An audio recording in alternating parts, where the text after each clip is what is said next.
do? Well, I'm currently at school for art education, so I've loved art since I was in middle school, so I thought what better way to spread it as opposed to teaching it. So my main thing is painting. I go to school at UM Flint down the road, and when I'm not painting, I've taught classes for kids before, so it's just something I really enjoy, not just as a hobby, but teaching others as well. Fantastic. How would you describe your, we'll get off the art soon, I'm just curious, how would you describe your art? Is it modern? Is it abstract? Is it... I would say I actually get a lot of inspiration from the Renaissance and the Romantic period. So it's heavily focused on people. That's my favorite subject. So I love interesting figures or figures that have a story. That's great. That's great.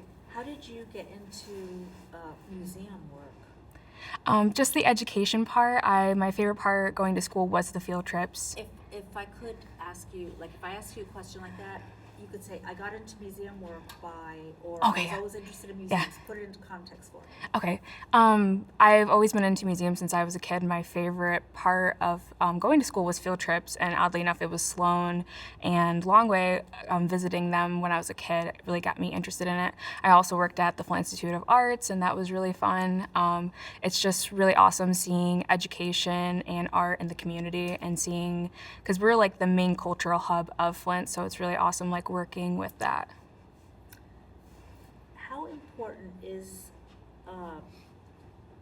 your identity as a resident of Flint?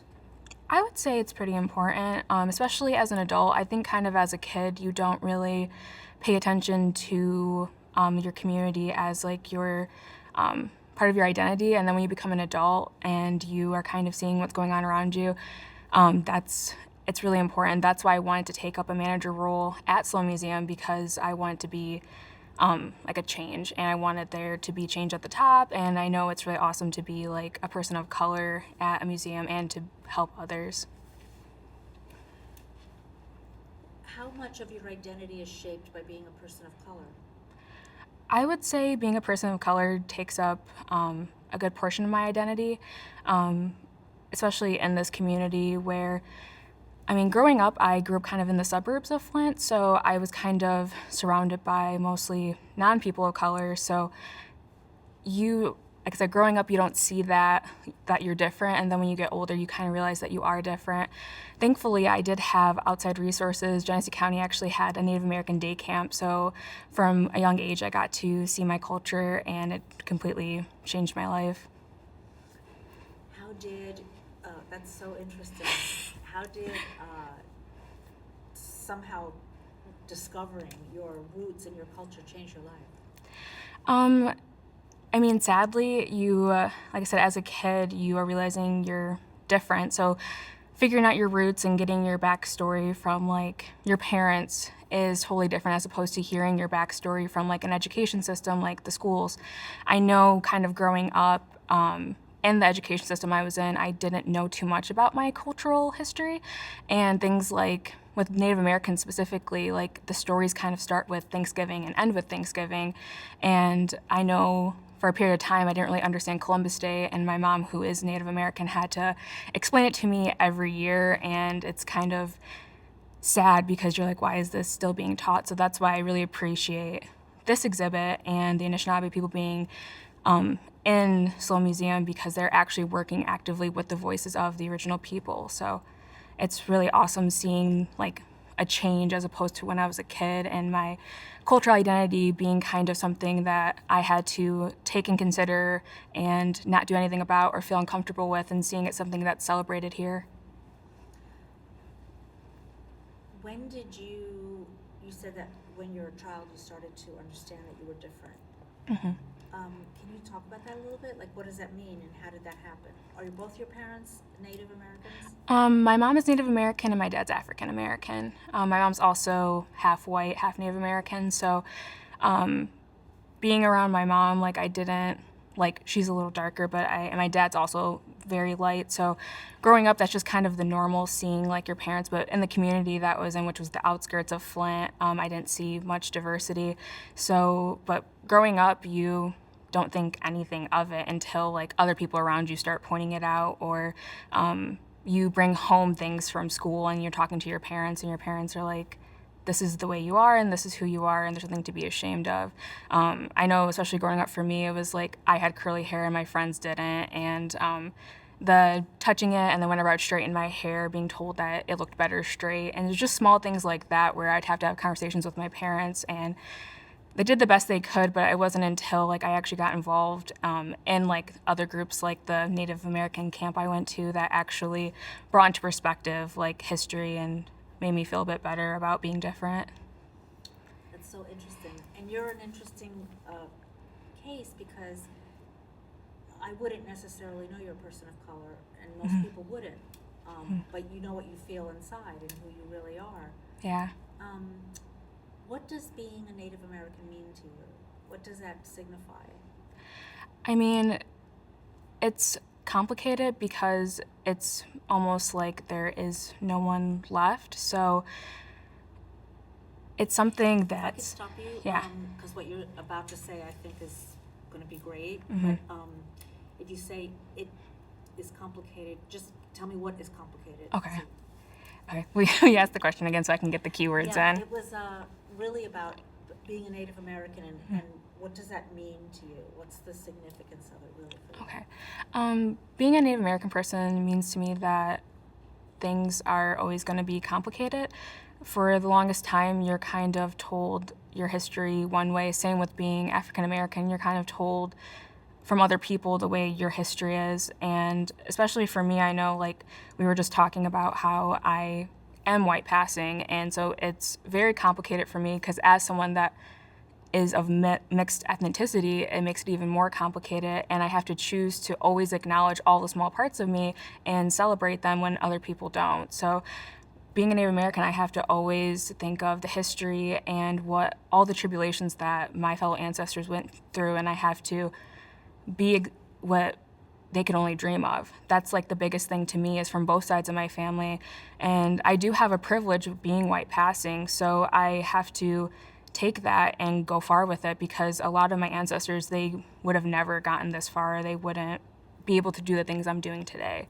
But I am very proud of both sides, both the Anishinaabe side and my African American side. How was your history told to you in a way that was not authentic? The way the history was told to me that was not authentic is it was told very much through a white lens. Like I said earlier, celebrating Christopher Columbus Day and having to go home and talk to my mom about it and her not understanding why, even as a kid, because I know now it's Indigenous Peoples Day, but back then it was still heavily celebrated and no one wanted to talk about the bloody history or the trauma. And same goes with like African American history. Like the only time people really want to celebrate it is during 1 month, so it's really important to me that all cultures are celebrated at all times. Is there a big Indigenous population here? So I didn't think that growing up that there was a big Indigenous population here until I went to that Native American camp, and it was 3 different schools in Genesee County, and there was at least 40 kids for every grade, 1st through 6th, and it wasn't until then that I realized that there was other people here. I mean, unfortunately, they look like me. They're kind of white passing, but all of the teachers there were almost full, and I think that's really interesting too, that you wouldn't expect that. I mean, I know Michigan is one of the places that almost everything here is named after something from the original people, like Saginaw, Flint, Pontiac, all that. So it's kind of sad that we don't think that there's actually people still here that those originated from. That's so interesting. I'm sure a lot of people don't know that. Yeah, Flint was actually named after a Native American god, so yeah. Wow. It sounds like such an English word. Oh, I know, yeah. So when you went to this, I'm so happy that you went to this Native American campus. I'm sure you are. That must have been so eye-opening. Did it awaken things in you, like pride and the desire to learn more or pass on knowledge, anything? Yeah, when I went to the Native American camp, it actually, I mean, because like I said, I went from first to sixth grade, then after that, I actually became a camp counselor there until they shut down the program. So as a young kid learning, because we had everything, we had sports, Native American sports, we had language class, we had a pottery class. So all these facets as a kid is like you don't, because with my mom, she's kind of detached from that community, and she can only tell me like the small things she knows. So the fact that they had a program that was so they knew so much, and they actually went to the source and got people that actually grew up in these communities, it definitely ignited something in me. And then after that, as a kid, I was so for it and was reading books, and I went every year. And bringing it back to my mom, who was detached from that community, it was something seeing her come to life and actually like learning her own history all over again. So it was really, really amazing because it was all facets of their culture. And for a child to see that, and it's not something that's taught in schools normally, it was wonderful. Oh my God, that sounds so exciting. How old were you when you were introduced really to your culture? I would say about 7 or 8, because I went to the camp when I was in first grade. So, and it was really cool because the schools actually, it was 3 different schools in this county, reached out to parents that were of Native American heritage. And so my mom jumped right on that. And as a child, going straight into that, I think was probably the best thing my mom could have ever done, because now I know so much more that, I mean, you can take like a college class on some of the stuff, but to be fully immersed in that environment and being able to see like pottery and things made from buffaloes and like making paw prints and like tracking stuff, like they taught us everything that the original people would have done. And I think as a kid, like that's, you can't, and it was free too, so you like, I was gonna say you can't put a price on it, but they didn't. It sounds so empowering. It was. Do you think that learning about your Indigenous roots influenced your art or anything that you create? Yeah, I think embracing not only my Indigenous roots, but like on my dad's side, my African American roots, because it is a very complicated thing to maneuver in life when you are mixed and you are from 2 different cultures, and both cultures come from, or even like my white side too, like there's so many different aspects of all those cultures, and each culture has so much art behind the history. So diving into each like category from each culture, it gave me a lot to work with. And the thing from the very beginning in art is you see figures and you see people, and that's how they kind of determined before written language like what was going on in that culture was their art they made. So that definitely influenced me and inspired me, because you can tell so much and so many stories just through a piece of art. Is there a big, I don't know if I asked you this, is there a big Indigenous population still here in Michigan? There was when I was a kid. There was at least, like I said, from what I could tell when I was a kid, there was a pretty big Indigenous population. Unfortunately, since I've grown up, I haven't met too many people. The friends that I made at Native American camp, I still see today, and I know their families are still here. But besides that, I wouldn't really know, just because like as a kid, I had all these programs where I could reach out to people of the same culture, but now as an adult, you don't really have that. There's not like a Native American Club of Flint that I know of. Probably if there was, you would have heard. Yeah, yeah. How important is it for a kid to have representation, or to at least understand that they represent something? Oh, I think it's extremely important that a kid has representation, especially at places like museums, because that is the biggest thing. Like I said, with the education system, there might be a whole thing that they're skipping over in a kid's history and they have no idea about. And then once they come to a museum and see that their history starts before, because I know with like African Americans, it starts with slavery in schools. So coming to a place where they start talking about before that and like their tribes, because they all have their own tribes as well, and they have like the ancient Egyptians and all that. And like I said, I know for me that in school it started with Thanksgiving and kind of ended with Thanksgiving, and then being able to see all the history before, because you're missing out on so much culture if you only start at a certain point and limit yourself to a certain lens.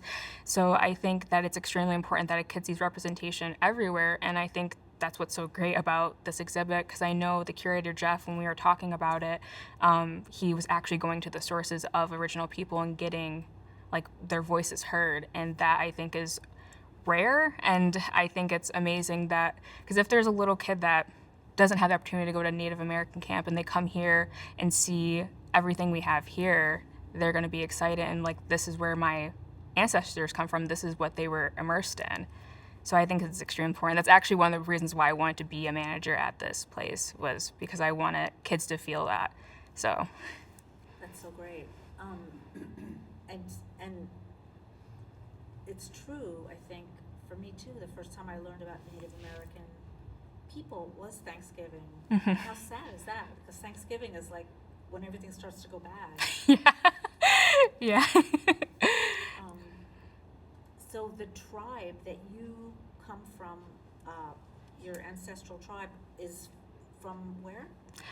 So my mom's side actually comes from West Virginia, so Blackfeet.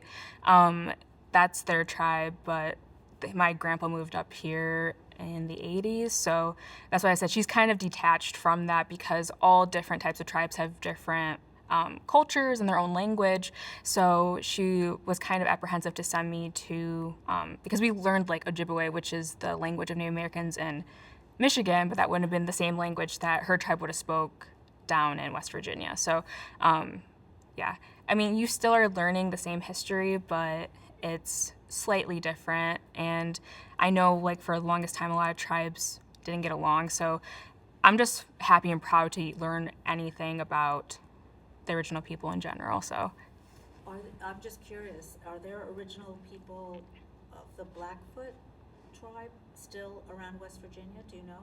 yeah, I think so. I actually believe that there are reservations. There's actually more reservations down south than there are up here. So I would believe so. I haven't had an opportunity to actually go down south and investigate that, but I think there are actually a few people that have migrated here, because I know when I was in Native camp, everyone had different tribes that weren't only from Michigan. So I know a lot of people there also had like Cherokee and stuff. So So cool.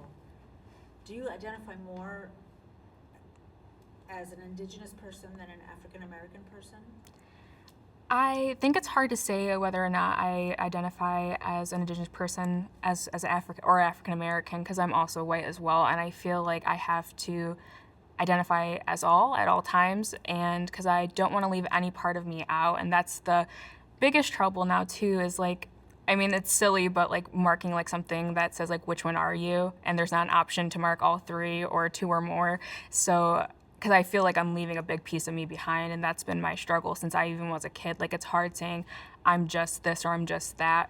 And kind of like when you are in those spaces, you won't fit in either way. So at Native American camp, like, I looked slightly different than the kids, or like if I go to like a reunion on my African American side, I'm the lightest one there. So it's hard to be a mix and not fit in anywhere, but also fit in everywhere.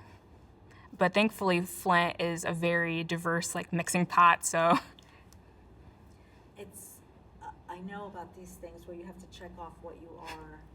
I have a thing with that too, but at least things are changing. Mhm. I mean, people are more accepting of mixed race people. Mhm. Mixed race people are the best. So,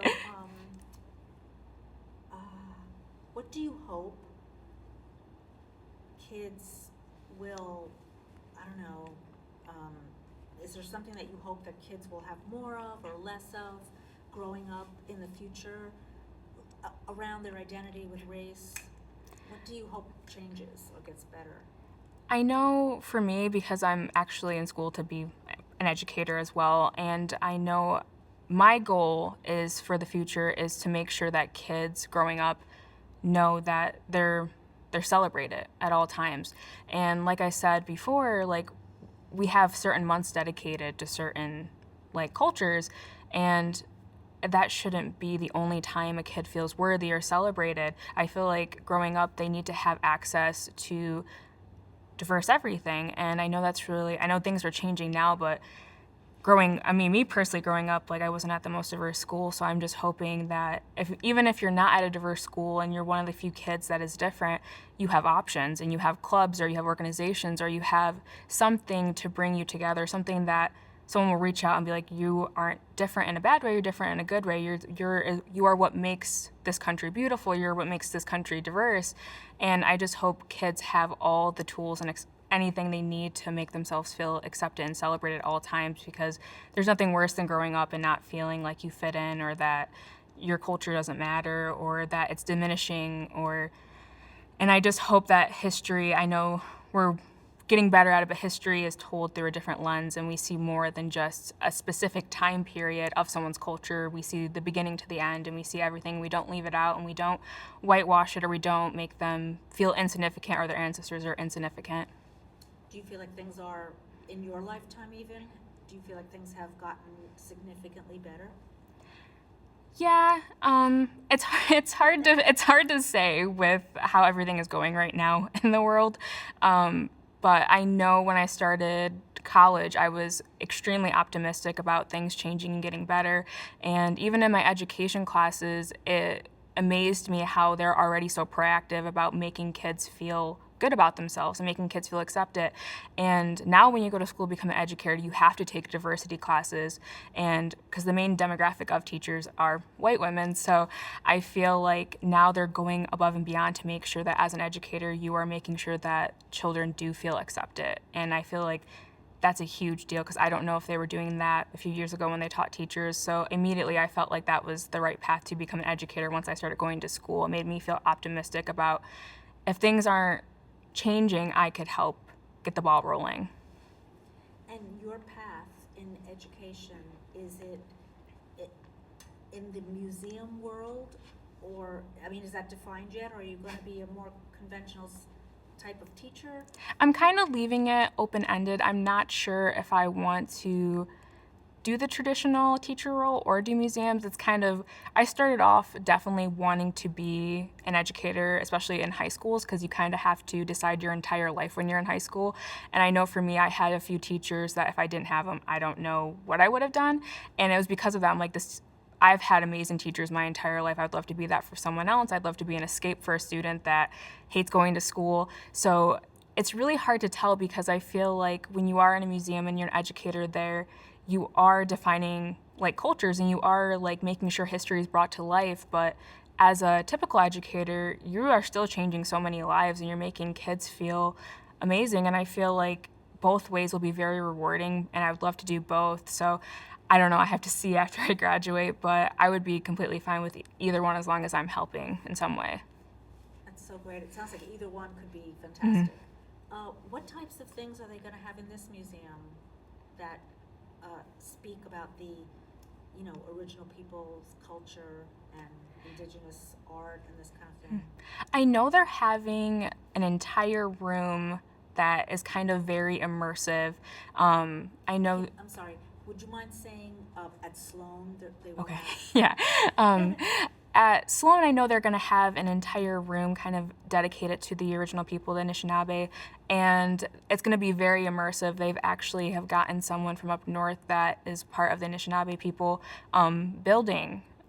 Basically, it would have been a room for kids to learn in back in the day. So he's building out a birch and everything, and so they're going to have that. And I know personally for me, I got to pick out handmade pieces from Native American people that are going in the gift shop. So you're going to see lots of art, you're going to see stories that are being told from all the original people. They really got into making sure that it was completely accurate, and that they were asking people that have history or know the history of the original people. So I've only seen photos, and I've only seen the beginning of it, so I don't know, but I know it's going to be completely in depth, and you're going to feel like you are fully understanding the history, and it's going to be completely celebrated. That's so great. When you first sat down, and I mistakenly thought Anishinaabe was a tribe, can you explain what you explained to me then, that this word means you are this, but this word means the original people and all the things you said about it? Yeah. So Anishinaabe, I was taught that means the original people. And it's not one specific tribe, it's a group of tribes. And it starts from in Canada and it comes down kind of in a triangle formation and ends right underneath Michigan. So it definitely includes all of the Great Lake areas and it goes all the way up. And these typically, they'll talk Ojibwe, and I know there is over 5 tribes that are part of the Anishinaabe demographic. So, and I know it also can be called Anishinaabe. So it depends on the region because each region has a different dialect and tongue. So, but Anishinaabe means original people. Fantastic. That was great. Is there anything that you didn't say that you'd like to say about growing up and learning who you are, or the importance of representation, or anything in your personal experience that you have not said? I guess I would just say I know for this exhibit specifically, there's going to be a lot of kids that come in, and I hope that they can just see themselves reflected in the history here. I know Sloan Museum is trying really hard to make sure voices of the community are heard, so I just hope that when a child comes in here, they're seeing all parts of their history that are lifted up and celebrated, and they just feel like they do have a history that is of importance and that they can take home to their parents and be like, listen to what I learned about my people or where our ancestors came from. That's great. I'm so happy that this museum is really, that this is their mission. That's Yeah. fantastic. Yeah, I know I've actually been at a few other museums that were kind of the opposite, and that's why I was blown away when I saw the plans for the Anishinaabe exhibit, because usually you have to go to a specific Native American museum to actually see the things they're putting into the Sloan Museum here. So like I said, I was blown away because either you have to go to like a camp or a special class or read about it, or actually go to an actual museum that only holds Native American things. So it blew me away when I saw they were actually putting in a whole part of this museum. They felt that was that important. That makes me, and I hope other people of Native American ancestry, feel just as important looking at it. It's so great. It's sort of like they're presenting all cultures equally. Yes, which is really important, I think. So I think if my ancestors saw me now, they would be really, really proud. I think that knowing, I think, it's just, I don't know, I get almost overwhelmed when I think about that, because it just shows that we have come so far. And I know just even in like a few generations past, I know like my grandparents are really proud of me. So I can only imagine like my actual like way past ancestors. I feel like I would be one of their wildest dreams. I don't think they would have thought that someone of their descendant could be doing what I'm doing. So what specifically do you think would make them so happy to see about you? I think despite everything that has the world and the condition it's in, I think they would be most proud that I don't want to say unfazed, but still looking at the world with compassion in my eyes. And even with everything going on and things that I've been through, I think they would be proud that I'm still like standing and I'm still pursuing like education. I still want to change the world, because that's been my dream since I was literally a kid, is to grow up and make a difference in some way. So I think like despite everything that's going on and with the craziness in the world, I feel like they would be really proud, because I know they must have been through everything. So I feel like hopefully that's like what is running through my blood, is despite what I'm going through, that I'm always going to try to be a good person and help others and still have compassion for the world no matter what. That is so beautiful. That's really great. It's really, really great. Does it make you sad when you think about what befell the original people? Yeah, that's something also I forgot to mention too, is like as a child you learn about Thanksgiving, and then I remember distinctly in middle school learning about the Trail of Tears, and it's not something that your family is going to talk about, because it's something that's, I mean, for me personally, my grandparents never talked about anything that their ancestors went through. So to learn about that in class and kind of realizing that your history is starting with trauma, and they don't really talk about everything the Native Americans were doing before the Trail of Tears or before Christopher Columbus. So I feel like learning that at such a young age too, I kind of had to remind myself that there was a culture before the Trail of Tears, and there were people that were living their lives and contributing so much and had so much going for them. And I remember being in 7th grade and talking to my mom and just feeling like crying because it was something that can't be reversed. And that's why also I think it's so important to share stories and to make sure that the Anishinaabe people and all Indigenous people share their stories while it's still alive. I know it's really scary to think of like the culture disappearing, but it's a possibility, and that's what makes me really sad when I kind of got older and realized that, I know we talked about how many people are here in Genesee County that are part of Indigenous people, and I don't know, but I feel like in the future that number could go down. So it's really important to make sure the history stays alive and that the culture stays alive and that they continue to share their stories, not just having the focus on the trauma that happened with past things, but making sure that the best parts of their history are shared, and good things like the art that they did and the things they created are still passed down through the generations. Why do you think your grandparents didn't talk about it? And I think this is true of many Native people. Mm-hmm. Do you think it's because they felt like the best shot at survival was to assimilate and not keep that alive? Yes. I think the main reason why I think anyone's ancestors from someone of color, they try not to talk about it, as I know generational trauma is a thing, and I don't think they want their kids and their kids to experience anything similar. I mean, sadly, racism is still a thing and their kids might still experience it, but I don't think they want to go into the world with that look like my ancestors were done wrong, so I'm going to be done wrong. So I think a lot of, especially the Indigenous people, it is a way of survival, and it's a way of like kind of living under the radar. I know that's also why my mom kind of was detached, is like even in the 90s, she was still called things, and you would have think at that point it would have been past calling people things. So I think it is a way of survival, and it wasn't until I think very recently where people wanted to actually celebrate people of color in a positive light. How lucky are you to be in a moment in time when that is a thing to be celebrated?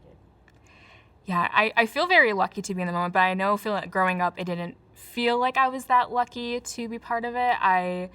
When you're surrounded by the parts of like your family that celebrate that, you do feel comfortable and you do feel happy and you do feel lucky. But then once you go back into a world that maybe not be as diverse, like a school system that's not diverse, you don't feel as lucky. And now being an adult and seeing things change so rapidly and people being so informed, I know we're in the age of information, so people are very quickly learning things and learning that the way history has been portrayed is not the way it truly was. So I think I'm very fortunate that people actually care about learning, even to begin with. So, do you feel, does it upset you that there are people that are afraid of, there's books being banned in parts of this country, and they're afraid of what they're calling critical race theory. They don't want white kids to feel ashamed, so they don't want to teach stories of slavery or what happened to the Native Americans. Does that make you angry? Yes, especially as an educator, I think that people and parents that are trying to shield their children that are not of color from the history of people of color is very terrifying, because it's almost like a step backwards. And that's why when we were talking about earlier, like, I feel lucky that things are changing so rapidly and that we are in the information age, but it almost feels like sometimes people aren't comfortable with that, and people aren't comfortable with people being proud.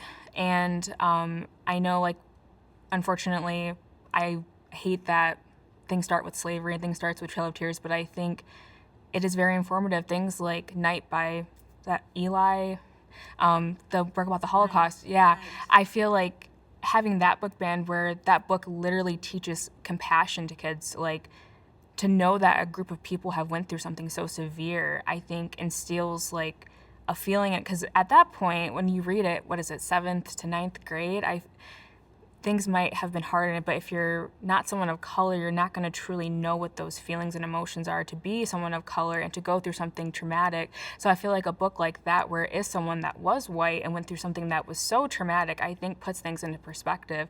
So I think getting rid of things like critical race theory is in the completely wrong direction. And if kids don't feel compassion, they're not going to learn how to be anti-racist or to make a change or be different from their previous ancestors that were trying to, like, smuff down and stifle out like all the changes that were trying to be happening this entire time. It's very scary that critical race theory could be gone. I just feel, I don't know. That's something that has been made me angry, especially as like a future educator. You can't just leave out parts of your past just because you're unashamed of it. You have to embrace it and move forward and be better. And I think as this country, we need to be better and we need to move on, but in a way to where we are being the best we can be and acknowledging history. You have to acknowledge history to be better and move forward. Absolutely. I think people want to get rid of that because they're afraid of it somehow. And they shouldn't be. You shouldn't be afraid of a past that happened. It's happened already. You have to acknowledge it. And I don't know if they're afraid to become a minority eventually, because I know we're becoming so diverse, but I mean, minorities are already, I feel like it's almost like scared because minorities were treated so badly in the past, but it's not like it's going to reverse, and it's not like, there's no reason to be scared of something that's already happened. It's almost like they're scared to be held accountable, and it's not even like they did it, it's just the past. So I don't know, I know it makes people uncomfortable, but imagine how it feels to be a person of color. You're uncomfortable all the time. So. Fantastic. Okay. That was great. Okay. That was great. I'm sorry. No, that was fantastic. Ren, thank you so much. Okay. Thank you, I guys. don't know why that made you laugh so hard.